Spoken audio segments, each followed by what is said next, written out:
Hi everyone, you are watching तुम बोलो पाकिस्तान। और आज जो हमारा टॉपिक है वो है मैपल लीफ सीमेंट और मेरा नाम है मेघना।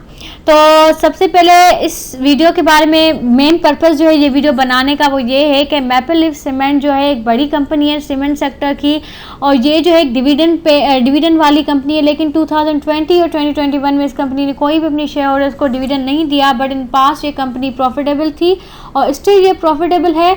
अगर कोई कंपनी डिविडेंड नहीं दे रही है तो वो कंपनी अपने शेयर होल्डर्स को पे आउट देती है। उस कंपनी की जो अर्निंग्स है, इसकी जो प्रॉफिट है वो भी हर साल इंक्रीज़ हो रहा है। इस वीडियो में मैं आपको ये बताऊंगी कि कंपनी को कौन कौन से इंटरनेशनल कमोडिटीज़ या मतलब पाकिस्तान के कुछ रिसोर्सेज की तरफ से उस पर प्रेशर आ रहा है, और उसकी जो सेल्स इस साल इंक्रीज़ हुई उसका रीज़न क्या है, इसका रेवेन्यू के जो इंक्रीज़ होने का रीज़न क्या है, और पीएस इंक्रीज़ होने का। तो ये वीडियो बहुत इंटरेस्टेड है और आपको यहाँ से फाइनेंशियल रिपोर्ट जो है कंपनी की वो भी एक्सप्लेन करके बताऊंगी। तो इस वीडियो को एंड तक ज़रूर देखिएगा, और अगर आपने इस वीडियो को लाइक नहीं किया तो इस वीडियो को लाइक भी करें, चैनल को सब्सक्राइब भी करें और बेल आइकन को क्लिक करना ना भूलिएगा। So let's start. Maple leaf cement factory limited, इसका अभी जो करंट शेयर प्राइस है वो 36.80 है मार्केट में। इसका 52 वीक हाई 50.90 है। मतलब एक साल में इसकी जो हाईएस्ट प्राइस रही है वो 50.90 है, लो इसका जो रहा है वो 29.85 है। तो अभी आप जैसे कि मैं आपको बताती हूँ कि इसका जो डिस्काउंट रेट है वो 27.70% है। आप डिस्काउंट कैसे निकालते हैं वो भी मैं आपको बताती हूँ। जब आप 36.80 को 50.90 को जब आप माइनस करेंगे 36.80 करंट रेट से, जो आपको चेंज मिलता है उसको आप 50.90 से डिवाइड करके मल्टीप्लाई करेंगे 100 से, तो आपको यहाँ पे डिस्काउंट रेट मिल जाएगा। पी मल्टीपल इसका 8.3 है, और ये भी मैं आपको आगे चल के बताऊंगी कि ये गुड वैल्यू बेस्ड शेयर है कि पुअर वैल्यू बेस्ड है।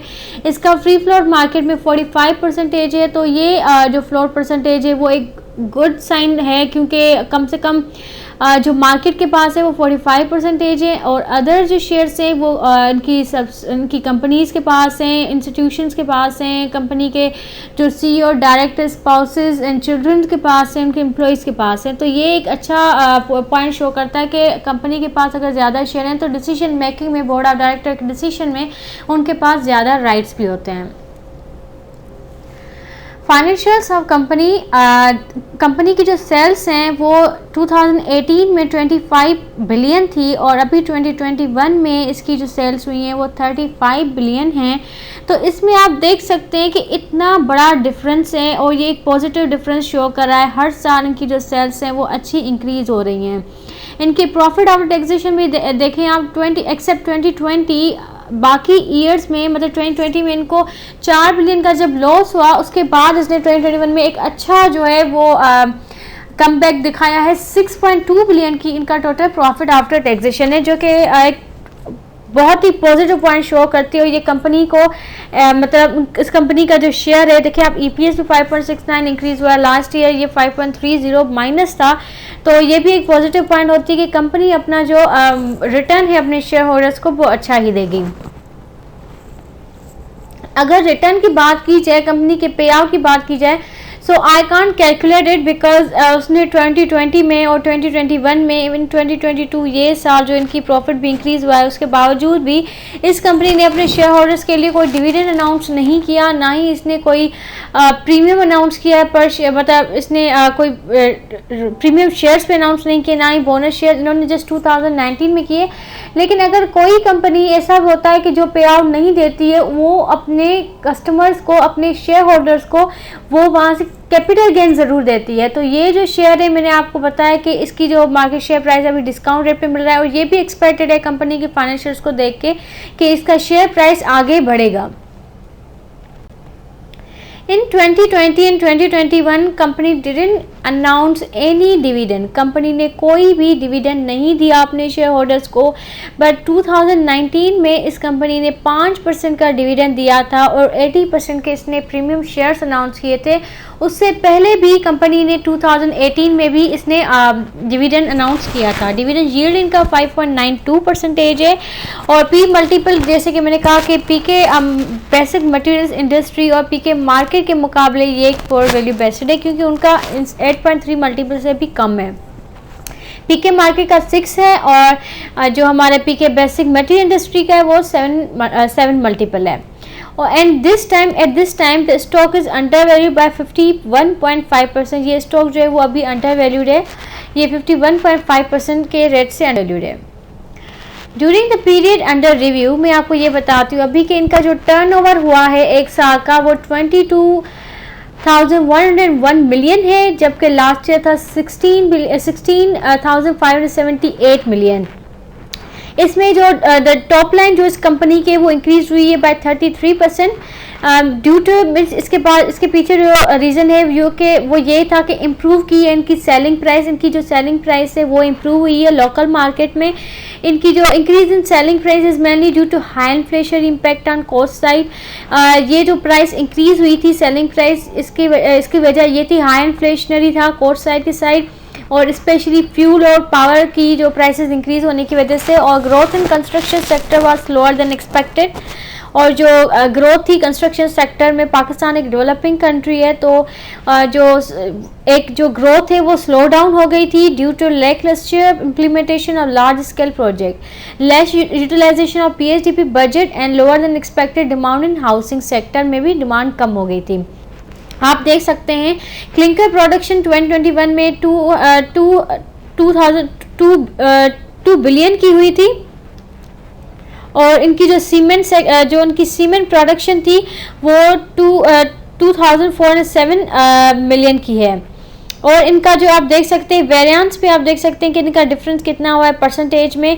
8.06 जो है नेगेटिव आया है, और 4.32% जो है वो सीमेंट प्रोडक्शन में नेगेटिव चेंज आया है कि ये डिक्रीज हुआ है। अब डोमेस्टिक में इनकी सेल्स कितनी हुई है, डोमेस्टिक में इनकी सेल्स 2336 हैं, जबकि लास्ट ईयर 2020 में 2372 थी 2020 की, मीन्स इसमें 1.52 का नेगेटिव चेंज आया है। इनके जो एक्सपोर्ट्स जो बाहर करते हैं उसमें भी नेगेटिव चेंज है 52.60% का। तो टोटल जो इसमें चेंज आया है वो 4.51% का है। Future outlook going forward we accept cement demand in the domestic market. अब मीन्स ये एक्सपेक्टेड है कि ये तो पिछली गवर्नमेंट थी लेकिन अभी गवर्नमेंट चेंज हो गई है, लेकिन पहले ये था कि जो सीमेंट की डिमांड है मार्केट में वो स्टैग्नेंट हो जाएगी। और जो मेन कंट्रीब्यूटर्स हैं to slow demand includes high inflation, और ये जो स्लो डाउन हो जाएगा उसके रीज़न ये है कि हाई इन्फ्लेशन है सबसे पहले, इंटरेस्ट रेट इंक्रीज होने की वजह से हार्श टैक्सेशन मेजर्स हैं, और slower implementation of PHDP project हैं।